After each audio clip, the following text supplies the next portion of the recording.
लाखों रुपए लगाए, छत भी गंवाई, मगर बदले में मिला क्या? पाकिस्तान के सोलर इनकलाब को बड़ा धचका। नेपरा ने नेट मीटरिंग रेट्स में बड़ी तब्दीली की मंजूरी दे दी। सोलर सार्फिन पर बिजली का बड़ा झटका। नई बहस छिड़ गई। एक साल से जारी कयास आराइयां आखिरकार हकीकत बन गईं। नेपरा ने नेट मीटरिंग के तहत यूनिट फॉर यूनिट निजाम खत्म करते हुए खरीदारी का कम रेट मुकर्रर कर दिया है।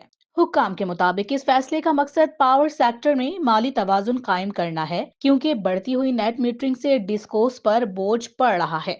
सोलर सार्फिन का कहना है कि उन्होंने लाखों रुपए खर्च करके निजाम लगवाया, नेशनल ग्रिड को सस्ती बिजली फराहम की और लोड शेडिंग में कमी में किरदार अदा किया। उनके मुताबिक पॉलिसी में अचानक तब्दीली से एतमाद मजरूह हुआ है।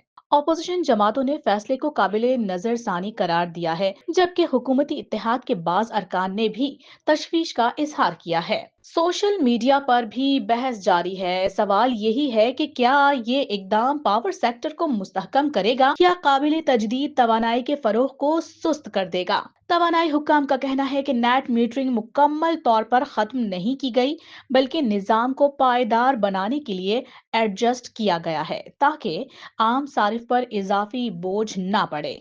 तनकीद के बाद वजीर आजम पाकिस्तान ने मामले का नोटिस ले लिया है और रिपोर्ट तलब कर ली है। अब सवाल ये है कि क्या इस नोटिस के बाद पॉलिसी में कोई अमली तब्दीली आएगी या फैसला बरकरार रहेगा।